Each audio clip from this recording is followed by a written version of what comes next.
बिस्मिल्लाहिर्रहमानिर्रहीम। अस्सलामुअलैकुम व्यूअर्स, कैसे हैं आप लोग। उम्मीद करती हूँ कि खैरियत से होंगे। तो आज मैं आप लोग के लिए एक बहुत ज़बरदस्त और मज़ेदार से डेज़र्ट की रेसिपी लेकर आई हूँ, जिसको आप बहुत कम वक्त में अपने घर पे इजीली बना सकते हैं। तो इस डेज़र्ट के इंग्रेडिएंट्स क्या हैं और ये कैसे बनता है, तो चलिए आइए अपनी रेसिपी स्टार्ट करते हैं। इस मज़ेदार से डेज़र्ट को बनाने के लिए हमें सबसे पहले ब्रेड के स्लाइसेस की ज़रूरत पड़ेगी। तो मैंने यहाँ पर मीडियम साइज़ के एक ब्रेड के स्लाइसेस ले लिए हैं। अब मैं इन स्लाइसेस के ब्राउन एजेस को काट के अलहदा कर दूँगी। तो यहाँ पर हमें सारे स्लाइसेस के एजेस को नहीं काटना है, बल्कि हमें इस डेज़र्ट को बनाने के लिए सिर्फ 6 से 7 स्लाइसेस की ज़रूरत पड़ेगी। तो यहाँ पर मैंने 6 से 7 स्लाइसेस के एजेस को निकाल दिया है और अब ये बिल्कुल रेडी है। तो हम इनको अभी एक साइड पे रख देते हैं। तो यहाँ पर मैंने एक डिश ले ली है जिसमें हम स्लाइसेस को सेट करेंगे। सबसे पहले हम बड़े साइज़ के स्लाइसेस को सेट करेंगे और जो जगह बच जाएगी उसमें मैंने एक स्लाइस के 2 पीसेस कर लिए हैं। इनको मैं इसमें सेट कर देती हूँ। स्लाइसेस को डिश में अच्छी तरह से सेट कर लिया है। तो अब इसको एक साइड पे रख देना है और अब हम इसके दूसरे स्टेप की तरफ चलते हैं। दूसरे स्टेप में जेली तैयार करना है। तो इसके लिए मैंने लो फ्लेम पे बर्तन को रख के उसमें 1 कप पानी डाल दिया है। अब इस पानी में एक बॉयल आ गया है, तो इसमें मैंने ग्रीन जेली का एक पैकेट डाल दिया है।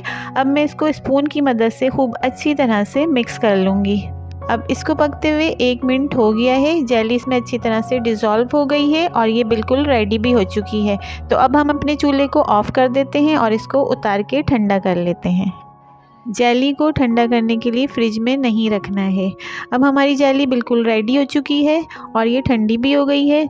तो अब हम इसको उन स्लाइसेस के ऊपर डाल देंगे जिनको हमने डिश में सेट करके रखा हुआ था। सारी जेली को हम इन स्लाइसेस के ऊपर ही डालेंगे। तो ये देखिए, स्लाइसेस ने जेली को खूब अच्छी तरह से एब्जॉर्ब कर लिया है। अब इस डिश को हम फ्रिज में रख देंगे ताकि स्लाइसेस जेली के साथ अच्छी तरह से सेट हो जाएं। तो अब नेक्स्ट स्टेप में हम कस्टर्ड तैयार करेंगे। तो कस्टर्ड तैयार करने के लिए मैंने एक बर्तन में 1 किलो दूध ले लिया है। अब इस दूध को एक बॉयल आने तक पकाना है। अब इसमें एक बॉयल आ चुका है, तो इसमें आधी प्याली चीनी ऐड कर देनी है। फिर स्पून की मदद से चीनी को इसमें अच्छी तरह से मिक्स करके थोड़ी देर पकाना है। चीनी जब तक दूध के साथ पक रही है तो हम कस्टर्ड पाउडर को मिक्स कर लेते हैं। तो कस्टर्ड पाउडर को मिक्स करने के लिए मैंने आधा कप नीम गर्म दूध लिया है और आधा पैकेट मैंने वनीला कस्टर्ड कर लिया है। अब इसको हम थोड़ा थोड़ा करके दूध में डालते जाएंगे और इसको अच्छी तरह से इसमें मिक्स कर लेंगे। थोड़ा थोड़ा करके हमने सारा वनीला कस्टर्ड पाउडर इसमें डाल दिया है और इसको खूब अच्छी तरह से मिक्स कर लिया है। अब यहाँ पर ये खूब अच्छी तरह से मिक्स हो गया है और दूध भी हमारा पक गया है। तो इसको हम दूध में डाल देते हैं। यहाँ पर दूध अच्छी तरह से पक गया है। अब हम इसमें डालेंगे कस्टर्ड का लिक्विड जो हमने दूध के साथ तैयार किया था और इसको हमें थोड़ा थोड़ा करके डालना है और साथ साथ स्पून भी चलाते जाना है ताकि इसमें गुठलियाँ ना बनने पाएँ। और अब इसको हम थोड़ा गाढ़ा होने तक पकाएंगे। इसको पकते हुए 7 से 8 मिनट हो गए हैं। अब कस्टर्ड हमारा अच्छी तरह से गाढ़ा हो गया है। तो अब हम चूल्हे को ऑफ़ कर देंगे और इसको उतार के ठंडा कर लेंगे। यहाँ पर हमारा कस्टर्ड अच्छी तरह से ठंडा हो गया है और स्लाइसेस भी जेली के साथ अच्छी तरह से सेट हो गए हैं। तो अब हम कस्टर्ड की एक लेयर इनके ऊपर से डाल देते हैं। स्लाइसेस के ऊपर से हमने कस्टर्ड की एक लेयर डाल दी है और अब इसको हम फ्रिज में सेट होने के लिए रख देते हैं। अब यहाँ पर हम रेड कलर की जेली बनाएंगे। तो इसके लिए हमने पैन को लो फ्लेम पे रख के उसमें 1 कप पानी डाल दिया है। अब इसको हम थोड़ी देर गर्म करेंगे। अब इसमें एक बॉयल आ गया है, तो रेड कलर की जेली का साशे हम इसमें पूरा डाल देंगे और इसको स्पून की मदद से अच्छी तरह से मिक्स कर लेंगे और इसको थोड़ी देर पकाएंगे। अब इसको पकते हुए 1 मिनट हो गया है। तो अब हम चूल्हे को ऑफ़ कर देंगे और इसको उतार कर हम ठंडा करने के लिए रख देंगे।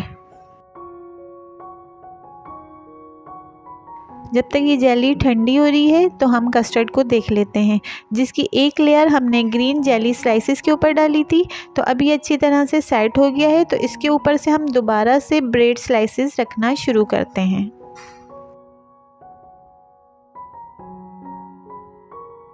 बड़े स्लाइसेस को हमने इसके ऊपर रख दिया है। अब जो स्पेस बाकी रह गई है तो हमने ब्रेड के स्लाइसेस के जो पीसेस करके रखे हैं उनको हम उस जगह पर सेट कर देंगे। स्लाइसिस को कस्टर्ड की लेयर के ऊपर अच्छी तरह से सेट करने के बाद अब रेड जेली हमारी अच्छी तरह से ठंडी हो गई है। तो इस सारी जेली को इन स्लाइसिस के ऊपर से डाल देना है और इसको सेट होने के लिए फ्रिज में रख देना है। थोड़ी देर फ्रिज में रखने के बाद स्लाइसिस जेली के साथ अच्छी तरह से सेट हो गए हैं। अब जो हमारा बचा हुआ कस्टर्ड था उसकी एक और लेयर हम इन स्लाइसिस के ऊपर से डाल देंगे। अब इस डेज़र्ट की सारी लेयर कंप्लीट हो चुकी हैं, तो इस डेज़र्ट को हम आधे घंटे के लिए फ्रिज में सेट होने के लिए रख देते हैं।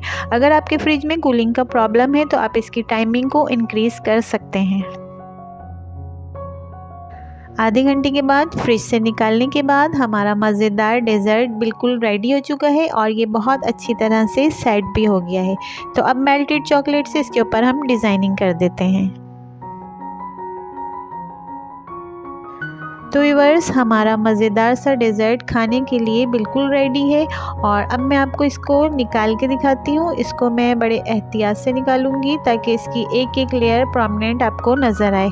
तो ये देखिए, इसकी एक एक लेयर बिल्कुल परफेक्ट बनी है और आप लोग इसको अपने घर पे ज़रूर ट्राई करिएगा। इंशाल्लाह जो भी खाएगा वो आपकी तारीफ़ ज़रूर करेगा। वीडियोज़ पसंद आए तो मेरे चैनल को सब्सक्राइब करना और मेरी वीडियोज़ को फ्रेंड्स एंड फैमिली मेम्बर्स के साथ शेयर करना मत भूलिएगा।